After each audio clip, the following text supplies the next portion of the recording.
At yung pong ating ginagawa sa pagtutulong-tulong, hindi naman po hindi naman po nahihinto, mga kapatid. Hindi po kina-lockdown tayo, lahat na napigilan. Pagkakatipon nga po, hindi po napigilan, mga kapatid. Yung tungkulin natin sa Diyos para makarinig na salita, magpuri sa Kanya, hindi po napigilan yun. Gumanda pa nga. Ganun din po yung tungkulin natin po sa pagtulong. Hindi ko po alam kung naibaba na po sa inyo ito ng mga kasamang mga manggagawa, pero kami po ay naniniwala na well-informed din po kayo patungkol po doon sa para makapagpatuloy po ang gawain kahit nasa ganitong sitwasyon po tayo. At yung may mga kakayanan naman, yung financial support po natin, mga kapatid. Sensya na kayo, hindi po natin maiwasan hindi pag-usapan itong financial support, mga kapatid, dahil ito naman po, meron na po tayong kakayanan, mga kapatid. So, para sa standardize po ang gagawin po natin, ay pagtulong po ito sa buong katawan. Kaya ang unang-unang iniisip po natin, mga kapatid, ano ang ikabuti ng buong katawan. So, sa lahat po ng ginagawa natin, yun po ang nasa likod po noon, mga kapatid. Kaya minarapat po namin, nagkasundo po kami, na para po tutok tayo every week kung ano po yung financially, dapat ganito, dapat ganyan. Pero again, mga kapatid, paano tayo makakatulong sa kabuuan ng katawan? Kaya po, alam ko po na pag-usapan nyo na po sa lokal ito, kaya lang mas magandang, baka meron po kayong mga tanong, mga kapatid, mas maganda i-open po natin dito. So, every first week, mga kapatid, mas maganda kasi pare-pareho tayo ng tutok. Yung effort na magiging, o yung resulta ng pare-pareho nating effort na nasa isang direksyon tayo, sa awat tulong ng Diyos, malaki po magagawa po noon, mga kapatid. Kaysa puta-putaki ang ginagawa po natin. So, lagi po, mga kapatid, kondisyon na natin ang ating mga sarili po sa bawat lokal na every first week po, ang kailangan matugunan po natin dyan yung payables. So, yung payables po natin, nandyan po yung broadcast. Kung broadcast ang naka-assign po sa inyo, meron naman po yung pagsuporta sa Latin Amp. Bakit po ganyan, mga kapatid? Kasi ang tinuturuan sa aral ng Diyos, dumamay dun sa nagtuturo sa lahat ng bagay na mabuti. Ang kapatid na Daniel na pumapasan po dyan, mga kapatid. So nakikipasan tayo. At yung kanilang load, po yun kabuuan ng iglesia po, mga kapatid. So, ang first week natin, mag-concentrate po tayo, mga kapatid, sa payables. Kung ano naka-assign sa inyo, broadcast man yan, o kaya sa Latin ang budget request po yan. Lalo na po, nagbanggit po ang kapatid na Eli. Sinabi naman po ng kapatid na Joseph din sa atin, may pinabubuksan po ulit siyang broadcast po doon sa Brazil po. Dahil nakakakita siya ng pinto pa para mas maabot pa yung maraming kapwa-tao po natin . Hindi naman po natin siya mapapabayaan po doon. Matagal na po natin ginagawa ito, mga kapatid. Kaya ayon po dun sa pangangailangan, kaya nag-a-adjust po tayo. O yung mga pinagtutulong-tulungan natin dati, hindi lilit po yan, lalaki ng lalaki, mga kapatid. Dahil doon sa pagsunod natin, sa ikabubuti ng kabuuan ng katawan. At yung pangunahin pong tungkulin ng iglesia, maipangaralan salita ng Diyos, mga kapatid. Kaya po again, ang first week po natin, nandyan po ang payables natin. Broadcast, Latin Amp. Dyan po yan. Yan ang concentration po sana natin, mga kapatid. Ang second week naman po natin, yung pong ating copy. So yung copy po natin, mga kapatid, copy juice, wala pong reason, mga kapatid, na sana hanggat maaari, ma-encourage po namin kayo. Dati naman, na po natin yan, kumbaga nasa dugo na natin yan, routinary na po yan, mga kapatid . Yung copy juice natin, 25 na lang po yan, mga kapatid. Anything over yung 25 na binibigay natin, mga kapatid, pupunta po yan sa copy cares.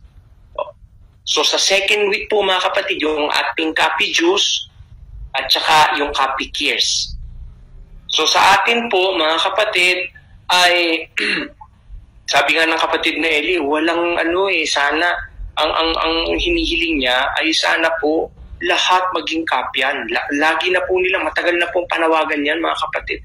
At awat tulong ng Diyos, ay susurong naman po natin. We just have to continue. Sabi nga po ng mga mangaral natin, ang mabuting gawa, iniisip yan, ginagawa, pinagpapatuluyan. Yung pagpapatuloy po niyan. Sapagkat ang aking lingkod na matuwid, mabubuhay sa pananampalataya. So mabubuhay, progressive po yun mga kapatid. Diretso po yun. Hindi na buhay. O, mabubuhay yun. O, siya'y umurong, hindi siya kalulugdan ng aking kaluluwa. Sabi ng Diyos po mga kapatid. Kaya andun po sa pagpapatuloy yung sinimulang gawang mabuti mga kapatid. Hanggang binibigyan tayo ng pagkakataon ng Diyos. Maliban na lang, pagdating ng hayop, pupugutan na tayo ng ulo mga kapatid. At ang nasa first list nga natin yan, pinagsalita natin kanina. Ayun.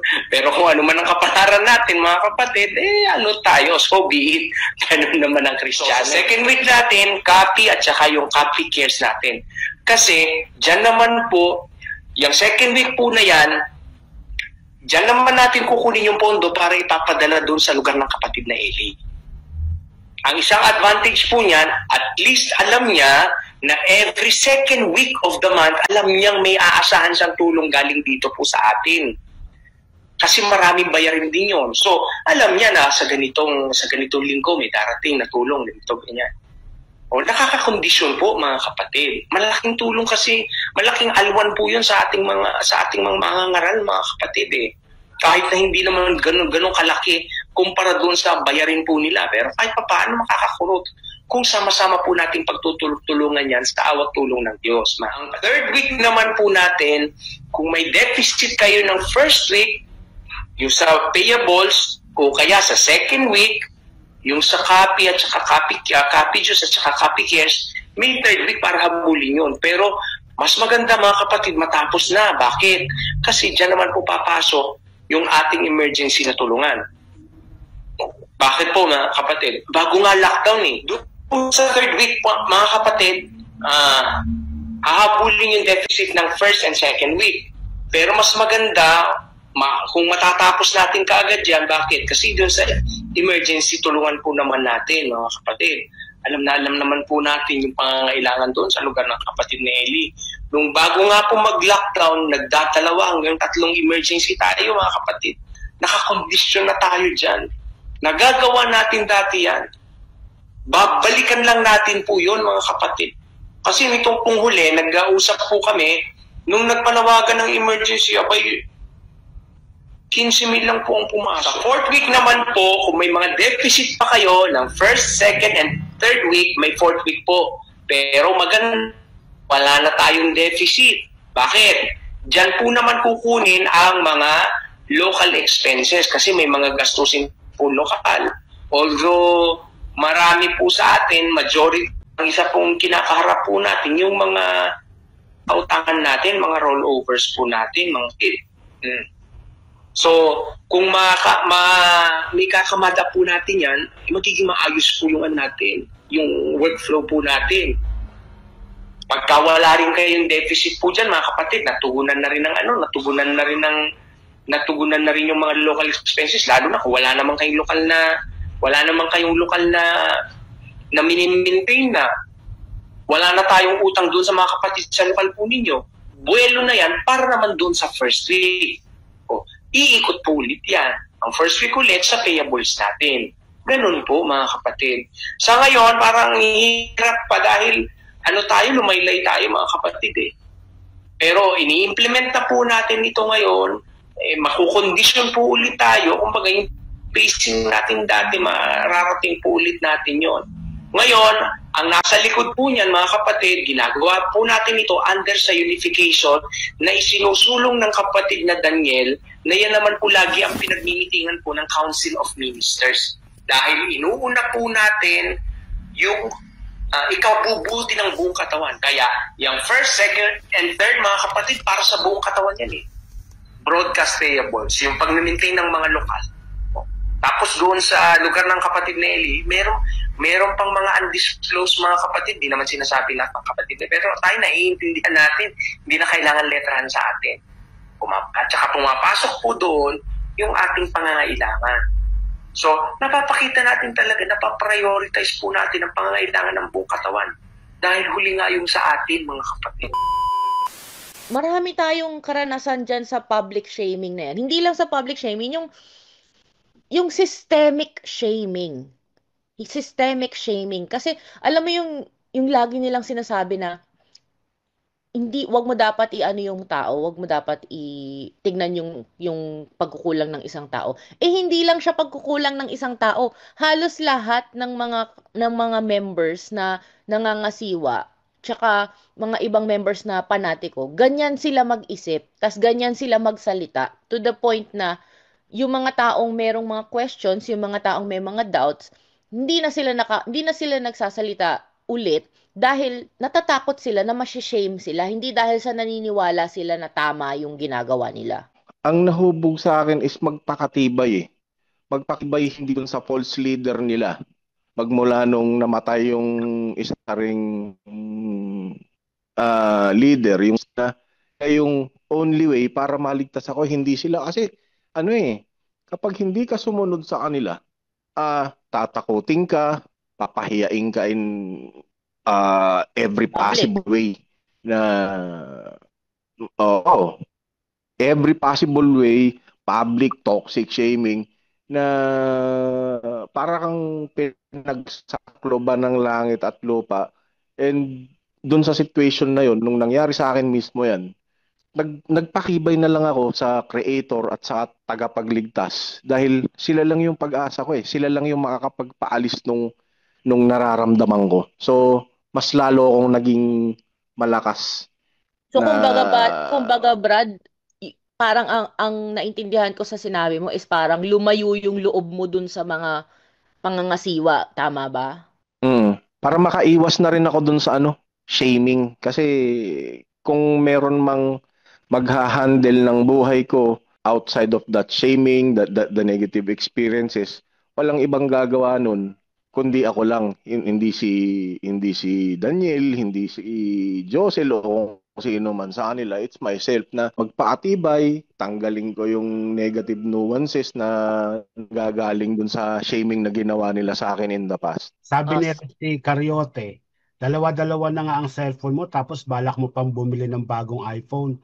Aanhin mo yan, dalawa lang naman ang tenga mo. Bago natin bilhin ng isang bagay, isipin natin kung naiabuloy na ba natin yan. Grabe! Galing talaga nila sa ganyan. Grabe. Grabe. Manipulation. Alam Para mo kasi ako sa si kanila, Scott, natutunan ko sa experience ko. Natutunan ko sumagot tsaka lumaban. talaga. Hindi ko na inulit yon. Kasi Oo. sabi nila, ba't di ka magpatawad? Sila sabi ko sa sarili ko sa susunod, sila ang susunod niyan. Sila ang magpapatawad. O si Brad Anthony Cabrera naman, nakakasama talaga po ng loob sis. Noon, masikap ako na tumulong sa gawain financially. Pero noong dumating sa point na naghirap ka at maliit na lang na ibabahagi mo, naku-question na pananampalataya mo. Ibig sabihin, noon, nasusukat ba ang pananampalataya mo sa mabibigay mo? Kung malaki-malaki din ang pananampalataya mo. Pero kung maliit, maliit na rin ang pananampalataya mo. At Naramda- sasabayan ka ng kwentong nagkita-kita daw yung mga bill sa loob ng kahon. Alam mo yung kwentong yon? Di ko alam yon. Anong kwento yon, Kuya Speechless? Nagkita-kita daw yung 20 pesos, 50 pesos, 100 pesos, tsaka 1,000 sa loob. Sabi nung bills, ng ibang bills sa 20 pesos, kagaling sa palengke. Kasi sukli-sukli lang daw siya eh. 50 pesos. Tapos yung 1,000 daw, galing na siya ATM, galing shopping mall. So ang bandang huli, mga kapatid, wag na tayo magbibigay ng 20. Grabe yung sinabi ni Brad Anthony Cabrera. Totoo yan, naranasan ko yan na naramdaman ko rin yung ganyang feeling na parang kung maliit yung mo, yung kung hindi ka nagbibigay, hindi ka maliit ang pananampalataya mo. Kaya lagi nilang inaano yun, 'di ba? Lagi nilang after ng pasalamat, lagi na lang nilang sinasabi na si Brother Eli, si Brother Daniel, sila yung nagpupuno ng mga kulang ng iglesia. Kasi kulang daw yung mga kulang daw yung mga abuloy. Kaya yung mga broadcast na milyong-milyon, ang nagbabayad is yung business na yung mga sweldo ni Brother Daniel sa pagiging media personality niya, sa trabaho niya, tsaka sa mga businesses nila, yung mga pagkain. Pero isipin niyo mga kapatid, yung mga businesses ng mga nila Brother Eli tsaka nila Brother Daniel. Kaya sila may businesses, tsaka kaya marami silang kinikita dyan sa mga businesses nila na yan. Kasi ang target market nila, may target market na kagad sila ng mga kapatid. Pati yung mga KNP, may mga businesses sila sa loob. Kaya nga, kaya nga 'di ba sinabi, minsan nagkakwentuhan kami ng mga kasama kong Exeters. Sabi ko sa kanila, alam nyo, hindi mabubuking yan sila Daniel Rizal tsaka yung mga KNP nila sa money laundering nila tsaka sa mga luxury expenses nila. Kasi yung pera nila, kinukuha nila sa businesses na nakapangalan sa kanila. Hindi nakapangalan sa iglesia. Like for example, yung BES, yung Salute, yung EFS, yung lahat ng mga businesses na ang target market nila is mga kapatid. Nakapangalan sa kanila lahat yan. So kung i-audit man sila ng gobyerno, hindi sila ma-audit na kumukuha sila ng pera dun sa charitable organization. Kasi may mga businesses nga sila. Kaya mahirap din. Anyway, na ano tayo dun sa toxic shaming na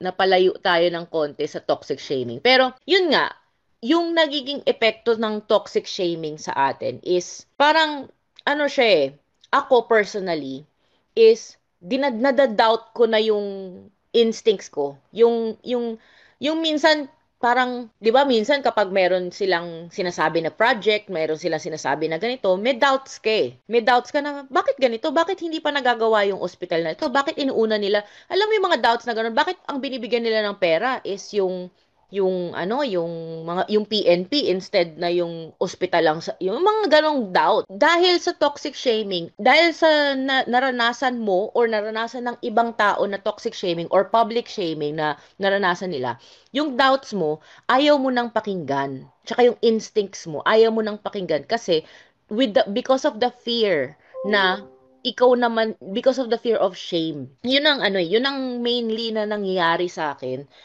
is parang na-silence, nawala yung nawala yung inner instincts tsaka yung inner voice ko dahil sa fear of shame. Yes, ako, nakaramdam ako. Saglit. Oh, anong naramdaman mo? Naramdaman mo ba yung straight after na nag-exit ka? Mga a week siguro, mga after a month siguro. Oh, paano naging thought process mo nun? Well, may dumating na problema, tapos parang na-connect ko kaagad sa pag-exit ko. Oh, 'di ba? Kasi isa 'yan sa tinuturo nila. Lagi nilang sinasabi na kapag may negative na nangyayari sa iyo is because dahil may hindi ka magandang ginagawa. 'Di ba 'yan ang turo nila? Yes. And 'Di for ba? so many years, paulit-ulit 'yon. Kaya, syempre, Exactly. may kapit sa'yo yung kahit umexit ka na. Exactly. Tama, naramdaman ko Luckily, rin may 'yan. support. Luckily, may support akong mga kasama. Kaya, Mm-mm. agad, na-correct yung thinking. Once na lumabas kasi yung ganong klaseng thinking, matagal kung ikaw lang sa sarili mo, hindi ka kagad makakakalas doon. Totoo, Brad. Kasi alam mo, ang tawag dyan na mind condition na nila tayo. Especially yung mga kapatid na more than a few decades na mind condition tayo dun sa mga aral nila na wag kang wag like yung mga aral na ultimo yung aral lang. Alam mo yung sinabi ni Brad Eli na nasugatan siya habang habang naghihiwa ng vegetables, nasugatan siya na inisip niya, bakit ako nasugatan? Siguro kasi hindi ako nakapanalangin ng kanina. Yung mga ganon, like, kailangan may lahat ng negative na nangyayari sa'yo is kailangan merong parang kasalanan mo or parang punishment yun ng Diyos sa'yo. Yeah. 'Di ba? Kaya yun yung Palo isa yun sa agad. palo, 'di ba? Yun yung sinasabi nila. O Then, teka, pinaliwanag nung isang kapatid, Exeters.